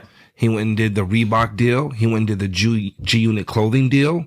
With and Reebok, he made all of this money, and they didn't get a cut of it. So they're sitting back thinking like, yo, well, we gave you these millions, and from these millions we gave you, you made another 40 million. Yep. We should get like a cut of that. And so now they wrap up your merchandising, your likeness, your streaming, your endorsements, and they get a cut of all that. So let's say you get a couple 100,000 from. So why is that better than what 50 did? When 50 did it, there was no 360 deal. Yeah, but because he did it, the executives but isn't are like, it better for the artist to. Yes, so it was happening in rock, and then it started happening there, and this is what Steve LaBelle got involved in all that stuff. Yeah, so. And there's a lot of controversy nowadays with a certain rapper who's kind of lost his mind, where he's saying, "Oh, we're all owned, and we're all this I think shit." I might know. Who Is. Yeah. And so, anyways, he's like, "We won't say his name, else they'll take the podcast down." Exactly. And so let me get back to Ice Spice. You don't think she's gonna have her own line of wigs? I don't know. Obviously, Ice Spice is like the hottest rapper out of New York, whatever, munch and all this shit. But like, you look at her, and you can look her up. She has like a curly wig. That made her career. Yeah, I think those artists come and go. I don't think they do, but they continue to get promoted. Yeah. So when I saw Cardi B with a Pepsi commercial during the halftime show, I'm like, okay, you're on a 360. And then she's got Fashion Nova and nails and Ariana Grande's got hair extensions. So before the 360, you could cut your own deal and get all your money. Like, I just cut a deal with, Kellogg's to have my own cereal brand. Yeah. I did that deal myself. Yeah. Now the label's like, oh, you're talking to Kellogg's? We need to negotiate that deal. 100%. Or so the advantage would be the network of the person that's cutting the 360 deal, where as an artist comes in, they're going to be like, I'm an artist, you're my manager, you don't have a relationship with Coke or Pepsi or Monster. You're right. Yeah. So these people that are cutting these deals have the relationship with the big corporations, so they're more likely to get the. So what's happening now is that Live Nation is making more money than they've ever made in their entire lives. People are playing the biggest concert. You're seeing all these concerts. They're saying, I just saw it on the news this morning, Live Nation just merged with, who the fuck was it? They bought out Ticketmaster.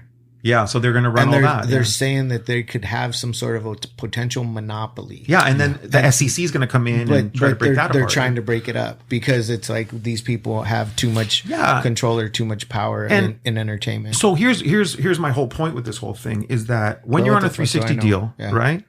do you really have creative control in the studio? No, they're like, listen, talk about this, especially with hip hop, promote that negativity, do all this stuff. And you see the ramifications of it, and it's terrible. It's terrifying. Right. You know what I'm saying? That's where the artist becomes more of a product. Well, that affects everything because you can't really b-boy to new music. You know what I mean? You can't really do a lot of art that we just went full circle. But you see what I'm saying? Yeah, that was pretty good, right? You like that? Yeah. 360. And it's only getting 360 with the 360. But it's only getting worse and worse and worse and worse with corporations literally dominating. And that's fine. I get it. The world's always been like that. Yeah. But it's like, who's really running shit? Because the streets are getting celebrated to a certain extent, but it should be bigger. And that's a trip, dude. Like before, there was, you couldn't see, like we'd put out all these promotional videos back in the 90s and of course I remember all those. And you couldn't see a lot of these. You couldn't see, b-boying. You couldn't see DJs. You couldn't see all these tattoos and lowriders and all this cool Southern California or this lifestyle that we were involved in anywhere. It wasn't on TV. It wasn't in the movies. And if it was distorted. It was wrong. Or if you'd see it maybe once in a while. So the only way you would see these things would be if you watch these old tribal VHS tapes. Correct. So now those same like people are like, why don't you guys do another tribal video? When are you guys going to release another tribal DVD? I'm like, why the fuck are we going to do that? Yeah. When it's all over social media. Yeah. You can see all these same things. If you want to see an Impala lowrider, just check the hashtag. Or you're already following all the shit that you're into, and you go ahead and scroll for 30 seconds or 2 minutes, and you get the best of probably because you can find the best of on your phone. Your favorite shit is at your fingertips. And we've seen our boy Cross go from selling DVDs and VHS tapes to his footage being on YouTube. Yeah. So imagine going from selling, 1,000 or 1,500 DVDs or VHS tapes to now everything is on the internet. Yeah. I think the new version of digging in the crates is digging in the SoundCloud. Sure. And now there's XXX. Who are all those rappers that jumped off? Little Pump. All the SoundCloud. Remember that 5 years ago, that whole weird era, 6ix9ine, whatever, right? They were like digging in the SoundCloud, digging in the YouTube, digging in the whatever, the TikTok, right? I think that's what kids do now. They're digging. And I think that's kind of cool, right? Because I tell people, look, TikTok is not for kids, it's for everyone. Because the biggest TikToks now are education videos. Well, I see mothers of 3 and they're killing it. They're saying in China, the algorithm is all educational. Correct. And in America, it's all pollution. Yes. When you look on China's TikTok, it's about physics and math and all these kinds of engineering. And ours is just all hoopla. Yeah. I have a question. Yeah. Is that camera did I move it this one right here? Is that shot still good? Yeah, it's perfect. Okay, cool. Yeah. Just want to make sure that we got your right side. No, for sure. Your handsome side. But one thing I did right that no other person did in the bike community was these are all like, they're married, they have wives and shit. They don't want to be on camera. You know what I'm saying? I'm a wild man. I've been on camera since the 90s. Did you see how both cameras are pretty much pointed at you? I love it. Well, that's pretty badass. We'll get both of your sides. And so I was failing on TikTok for 7 months. I was showing my graffiti. No one gave a fuck. I was upset. I'm like, that's because little kid dancing gets 20 million views. I'm showing the hottest mural ever. No one gives a shit, right? The one time I showed that Tiffany bike and I got views, that changed my entire concept. I shifted gears, went full on, and now I'm at 250 million views. And that changed everything because that's when all the bike companies, you got a lot of views. We want to work with you. Thank you. Let's work this out, right? Big reason why I'm here is to work with bike companies, right? Are you allowed to talk about what companies you work with? I work with Milk Bar. I'm going to be working with a pad company called Flight, which is like the most respected pad company ever. And I'm working with another company called Monza in Sweden. And there's a big secret coming in a couple weeks, which will be very obvious. I got a question. With all of your accolades and all the cool stuff you do, if Huffy came to you and said, yo, I want you to do a bike line I don't know. I have morals. I have morals. Huffy? Well, look, I've had people offer me hundreds of dollars to drink a beer. I'm like, no. Like I'm when I say no, I mean no. You know what I mean? And I've said no to so many things that saying no again. You don't respect Huffy? I respect Huffy in the 70s, but I think. Let me wait. But no, it's a valid point. No, it is because if Huffy came to you and goes like what you said, let's look to the future. Fuck the past. We got one of the biggest names in bicycling. That might be cool. We have one of the biggest names in bicycles ever. We want you we're going to give you total control. We want you to make Huffy the sickest bike and semi-affordable. Yeah, can you do that? And he'd probably go like, oh, well, hold on just a minute. We're going to flip it. It's going to be my total vision. I can do whatever the fuck I want. Believe it or not, the affordability thing is big because we work with this guy called Marlo. He's Rusted Jollopy on Instagram. This guy's the man. And he teaches us so much about the back end, and what something costs is paramount to like whether it'll sell or not. Yeah. You know, and I couldn't afford a GT, a Hutch or Redline as a kid. Are you kidding me? That was rich white boy shit. The only time in my life I ever saw a Hutch Trickstar, which is now goes for $5,000, right? Was this white guy who was like the son of one of my teachers, and he was at 7-Eleven and he was doing tricks, and I was staring at him like he was a god, because he was doing the tricks in rad. And then his friend next to him had a Redline RL22, which at the time was a rich guy's stuff. That's the only time I ever saw it. I never saw a GT until 5 years ago and stuff. So because of the non-affordability of something, I never saw it. I wasn't able to celebrate it. I had the $75 bike that tried to look like a GT, right? Yeah. But that's the story of most people. Yeah. And then when you look at my comments, it's like, oh yeah, I got mine stolen. Like everyone's like, if you had a nice bike, it got stolen, right? So you're right. There is a big effect over something. So what about, can you get bike shows? I don't know shit about bike shows. That's a good question. So it seems like it could be really cool to do like a taco bike music show. Well, like, knows how I talk about your bike. Yeah. I really want to, do something like really badass, like a all in bike. She even is helping me with this. I started doing a machete bike. Which is for Danny or for yeah. Well, I want to meet him now. I can meet him, but I want to give it to him and be like, listen, just put this in all your taco stands. And I want to. It's got 35 years of rust on it from our New Orleans swamp, so it looks all fucked up. And I put all these fucked up, but they're all vintage parts. So I want to give it to him as like the machete bike, but then put brand new CNC stuff that says Trails Tacos. Yeah, I want to celebrate that because it's kind of like the way people do patinaed cars. 100%. So right. I'm with you on that 100%. And I keep racking my brain. How do I do a tribal bike? We can make that happen. Yeah. How are there cool bike shows? They're all midlife crisis men who just like sit around and they show all their OG bikes and that's it. And no one really does what I do. I'm a whole. But I mean, do people attend these shows? Yeah, they look around. They're cool. A couple hundred people. Believe it or not, the East Coast loves the West Coast culture. That's really where it blew up. Now it's coming over here. So if there was like a really sick bike show, like if you had other things besides just the bikes, like I said, like you did tacos and bikes and beer or something like that. Yeah. So that would draw people. So I'm trying to change that. Right. And things are going to happen very soon, which are going to change that. I think in a year from now, it's going to be the hottest shit, because when a guy looks at a Redline RL22, he's like, oh my, like I've seen grown men almost cry. Look, remember the construction guy that ran over to me? Like I was taking pictures of my 87 dyno Pro Comp, and the construction guy he goes, is that a dyno? I'm like, yeah, man. Yeah. You want to sit on it? He was like losing. I took him back to being 10 years old. Right. This guy, this foreman runs over. I had my 69 Schwinn milk crate. Again, another construction. Is that a Schwinn? Yeah, it's a 69. You want to ride it? I let him ride it. The guy lost his mind. Yeah. This guy's making big coins, successful guy. And he's like losing Stingrays? Yeah. Milk crate before Stingray. Hers is 77, all OG. But like, I see what these bikes do to grown men, because it takes them back to being a kid. And there's not much that can really do that. At this point, it's easy to get an old Nintendo. It's easy to get an old Turbo Gravity, right? It's the vintage BMX video game market has kind of been blown out.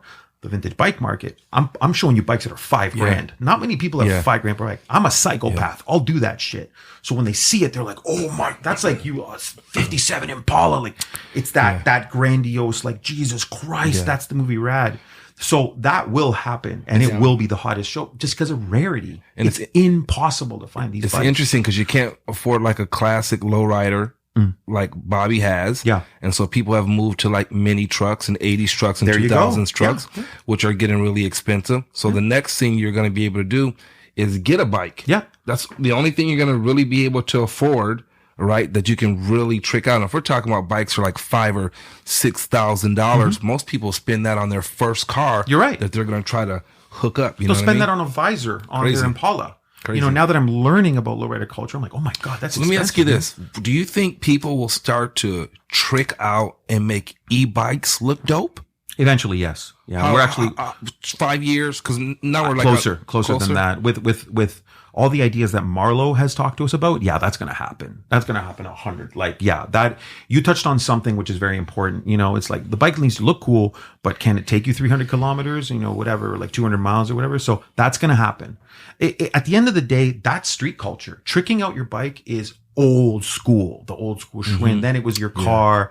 And eventually it's going to be your hybrid, whatever. You don't think people are going to trick out the new Cybertruck that's going to come out? Some guy's going to make a gold one. Some guy's going to, you know, some guy in United Arab Emirates. Of course, right? They'll trick out anything. Yeah, they'll do like brand new brims.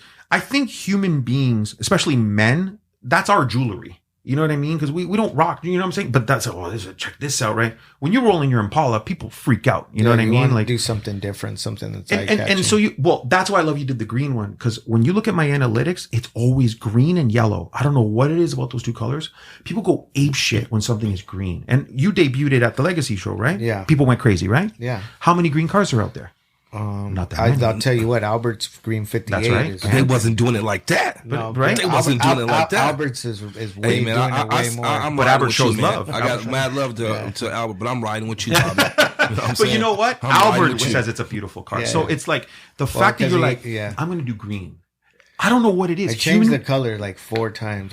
But the thing is, there's a lot of purples. There's a lot of reds. There's a lot, you know, and you're just like, let me do something different. And when I saw that, I was like, fucking Bobby, he gets it. He gets it, right? No, because my Slimer bike, 7.6 million views. I have another green bike, 10 million views. Like, I'm like, what is it about green? It's just, it evokes some type of emotion in human like interaction. People go crazy over green and yellow. There's your next research project. I want to do a whole documentary on how colors affect people. Yeah. Seriously. That has to be known. Like, I bet you could Google that shit now. Well, when you look at my Instagram, yellow and black. And the reason is because I've always liked yellow as a kid, but it's the color that you see the farthest. You could see yellow. You could see a McDonald's symbol 5 miles away. You know what I'm saying? And so I was like, yellow, okay. But then I realized McDonald's, Wendy's, Burger King, everyone's using yellow. What is it about yellow? It's an exciting color. You know what I'm saying? It's vibrant. So the moment I changed all my marketing to yellow and black, I got way more attention. And that's not by accident, because we hired this Russian hacker guy to help us with some stuff years ago. And he told us, he goes, you must make your profile picture very bright. It get attention. And I was like, I never thought about that, because most people are like, you know, it's like their face or whatever. Like, okay, I did that. My numbers went up. I was like, holy shit, I learned something. But I love learning. Look at that. Reese's Puffs yellow. Like, it's these little things that will help you in life, in advertising. Did he know Trump? Did the Russian guy know Trump? Yeah, maybe. Trump's, he's running again. Isn't that crazy? That's nuts, man. That's for a whole nother podcast. Yeah. I think it's entertaining is probably going to be the word. That's how I'm looking at it. But the pendulum historically swings back and forth in the United States, right? Every 8 years. Because California used to be Republican a long time ago with Schwarzenegger, right? Yeah. Sometimes people just change the name of the party and the mission is still the same. Yeah. So yeah, I think Art hit it on the head. Well, that's a whole other podcast. Yeah, maybe we'll do that. Yeah. And because it's as a Canadian watching it, it's pretty crazy how entertaining, right? Well, it's just our fucking leader just does what he's told. You know, he's pathetic. And for a while there, everybody was like, oh, Trudeau's amazing. Trudeau's so sexy, so cool. And we're like, this guy sucks. What are you talking about? Now Americans have realized, oh, that guy really does suck. And so now I'm like, yeah, I told you, we don't like that. There's a lot of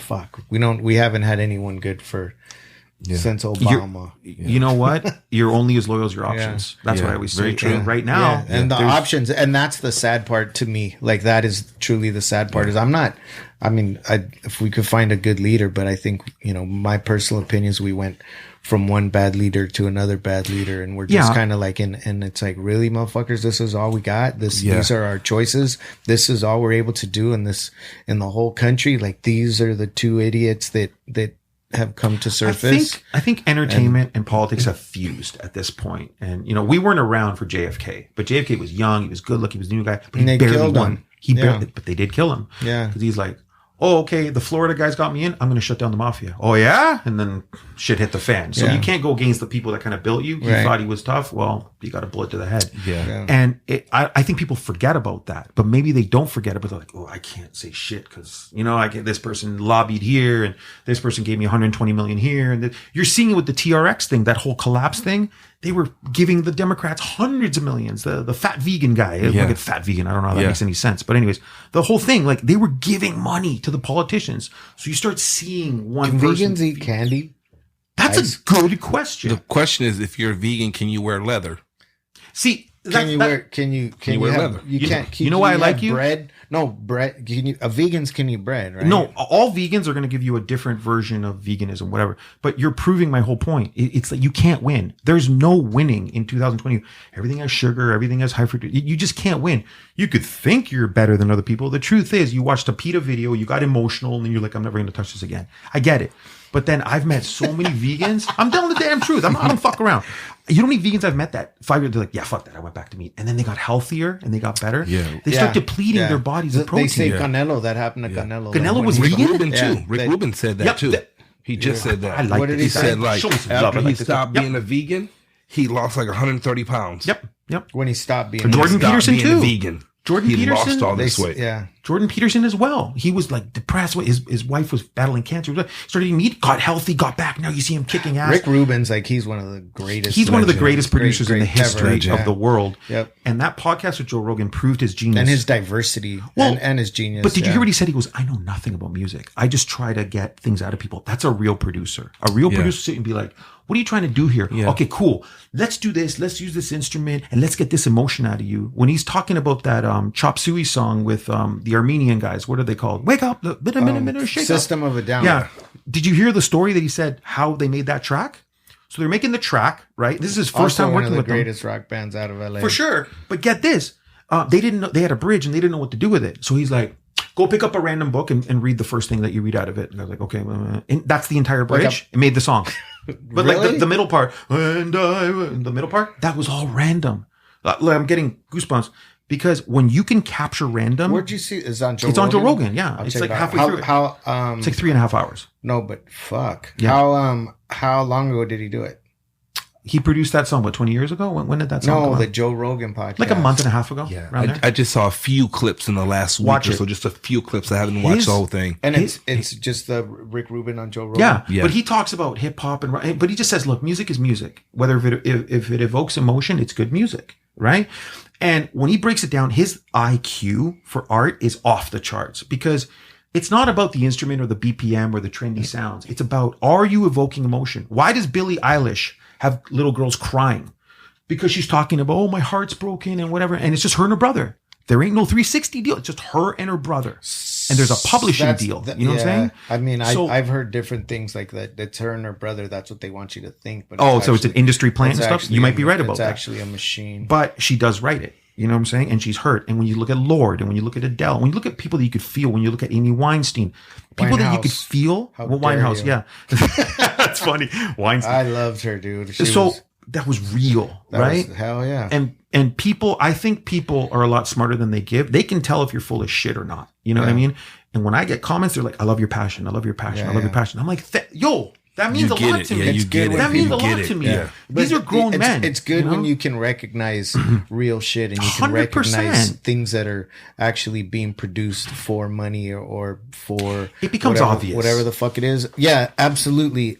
I think it's when I look at clothing brands or when I look at things, I can go, okay, this is bullshit. They're trying to do the barrio look. Yes, they're trying to do H&M as the old English in LA. They're trying to do, act like they're street or they're involved with the street. It's a marketing plan. Well, it's back even when we were doing the big trade shows, the big magic shows, there'd be garmental companies that have been around forever that are run by, very established garmental companies that they have a marketing plan was we're going to find some blacks and Latinos and we're going to we're urban all of a sudden. We're going to jack their style brand and let's see what Tribal Streetwear is doing because these are real motherfuckers 100%, right here. So let's go find this type of graffiti stuff and can we take a picture of a lowrider? Did you see what H&M did yesterday? They put all the Banksy stuff up yesterday. Go look on his Instagram. And it's all literally his artwork. They just plastered it on in their street. Did he license it? No. They don't care. He'll be able to sue him and settle and make money. No, he doesn't give up. I don't know. Just look, at the end of the day, it makes him more famous, but it's like it happens. And this is not the first thing. Or did they change it a little bit? No, or it's the one of him throwing the flowers. You know which one it is. Yeah, of course. It's all over his Instagram right now. So it happens every day. They checked the legalities before they made the move. What would be the good move is to hire you as a consultant and be like, does this work? And if you say it doesn't work, drop it. But if it can make it work. Get a professional. You know what I'm saying? I have no problem with graffiti artists working on brands. I'm happy for them, whoever it is. But if it's whack, it's just like, fuck. We were at Zara and I saw it. I'm like, that's a girl with a fucking marker in the office. Like you can tell. You can't. Yeah. But that's hard to do, to be starving and be at the table and get a check and it's whack, but you're like starving. Maybe you got a family.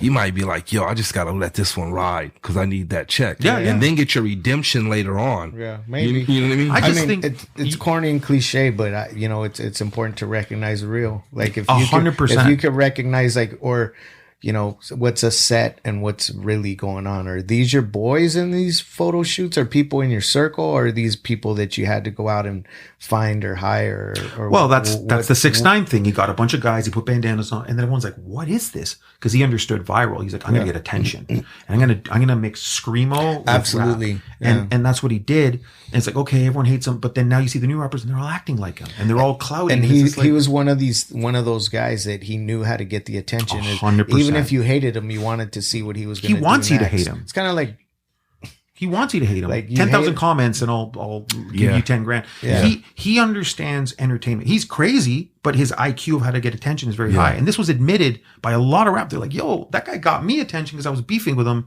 and my sales went up. Keep beefing with me because they got it, right? That's the new wave. It's kind of like what M said. Yeah, it is. M when he started, when he was going at it with MGK, he said, just basically I'll make you famous.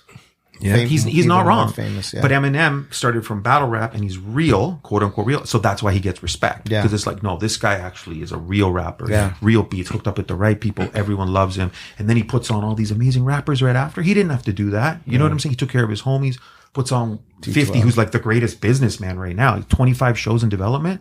50's a genius. Yep. You know what I mean?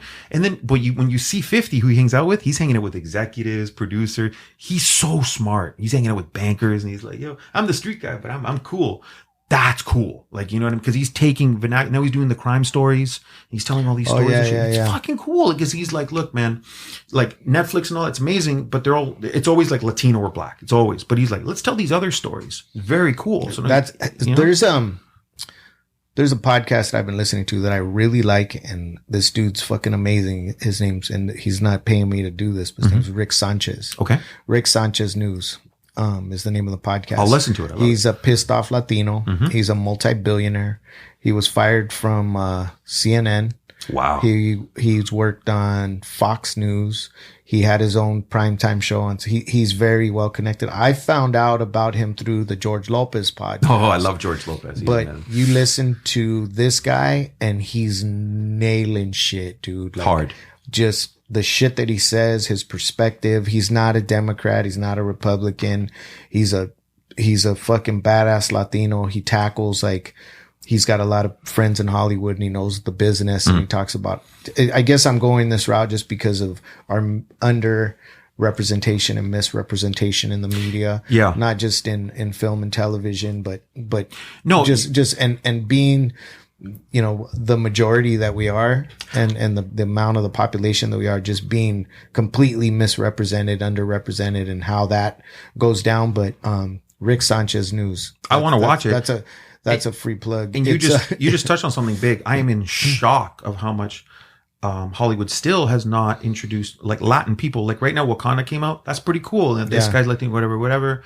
And someone had to do it. Well, but it's just like, why did it take this long? When it was done, and I think it was a great movie, but there was he fucked up. Apocalypto? The Apocalypto. One of the greatest films ever. But that's when Mel Gibson had his fuck up and he started saying shit. Sugar tits and all this shit. Shouldn't have been saying some shit he fucked that up. He said. I think he was drunk and he got pulled over, and then they ended up with video. He had to get out a racism free card. Yeah. But that whole Apocalypto thing kept going. There's another story that's out there that the storyline is what's it called? They're doing part 2. The blue characters.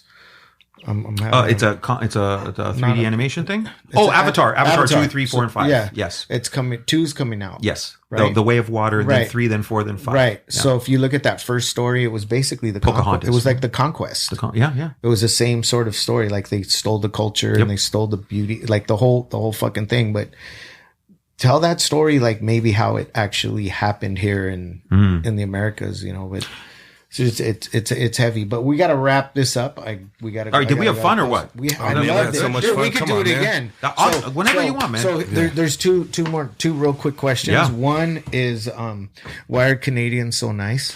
I think because we have to be tolerant, and because the weather, it gets pretty cold, and so we have to appreciate every culture. Like my building was every, and so I think it's that. And I think that I don't think I'm the only one, but the Canadians have a reputation that I've heard so many times for being so nice.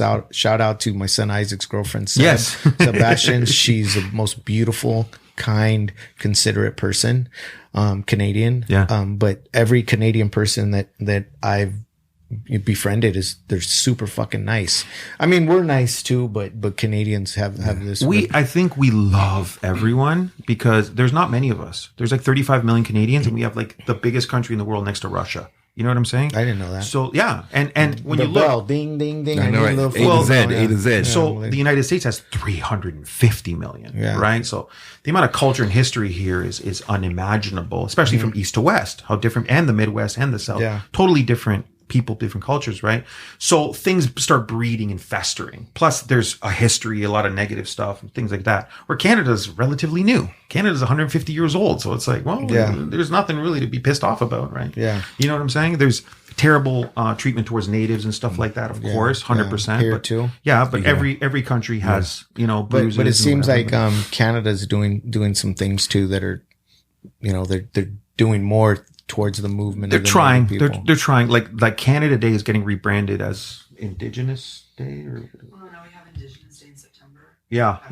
That's brand new. Yeah. So the other question is, what's keeping you up there? That's a good question. So when you have so much going on, me and my manager, we want to be here at least half of the year. Yeah. The people here have opened up to me so much. I'm so grateful. The amount of bro, I'm gonna come visit you, bro. Yeah. Bro, I got this for you.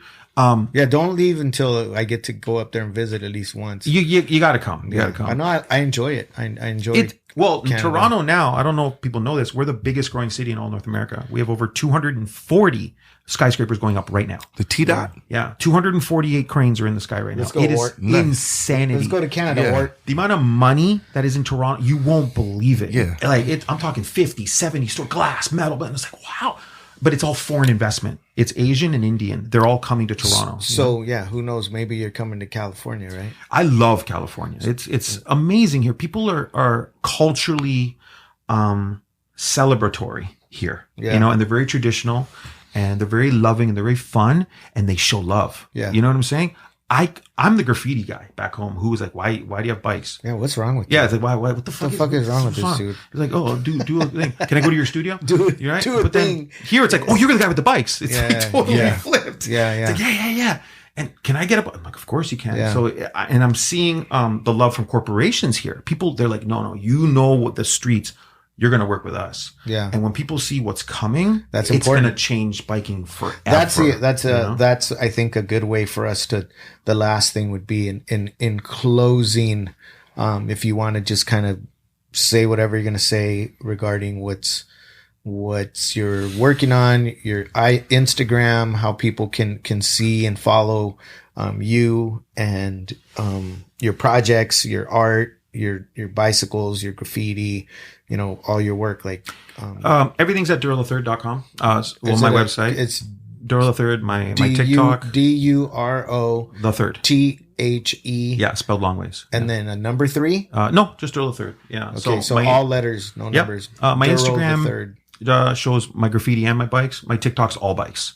That's basically what TikTok liked for me. And so I had to change them up, and that was really good for me because, you know, you need different formats for different things. A podcast can get something better than a YouTube or a Twitter. You know what I'm saying? So it's kind of, I have them segmented like that.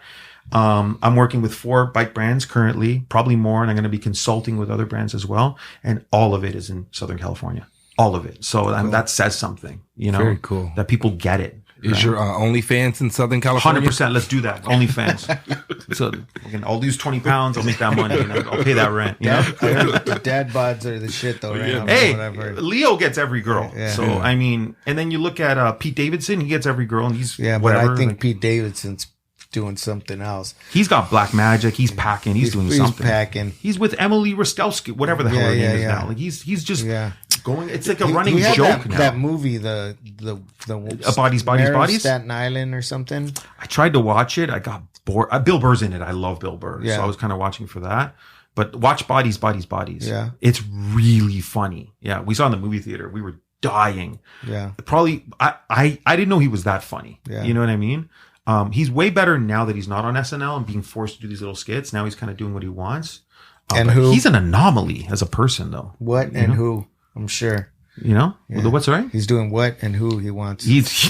Every girl wants him. Good for him. I don't know what he's doing. He's going, he went from Ariana Grande to Kim Kardashian and now to Emily, blah, blah, blah. He had that other crazy hot actress, too, the English one. Yeah. She's crazy hot. They go, well, what? Yeah. Well, I don't know what it is. We're just leave it there at that. So, but Pete Davidson, please come on the podcast. Yeah. Duro The Thank you so much. The Third. It's an honor to be here. Click. You've done so much for the community. I appreciate you, brother. I appreciate you. I appreciate your continued support. Yeah. And you for whoever comes to the building. Yeah. He's getting up. Yes, he's going to go downstairs and get down. So there will be a new Duro the Third piece here in the building. And then I'll come back again. And lower left Hall of Fame, if you will. I hope so. Yeah, I'm honored. It's here.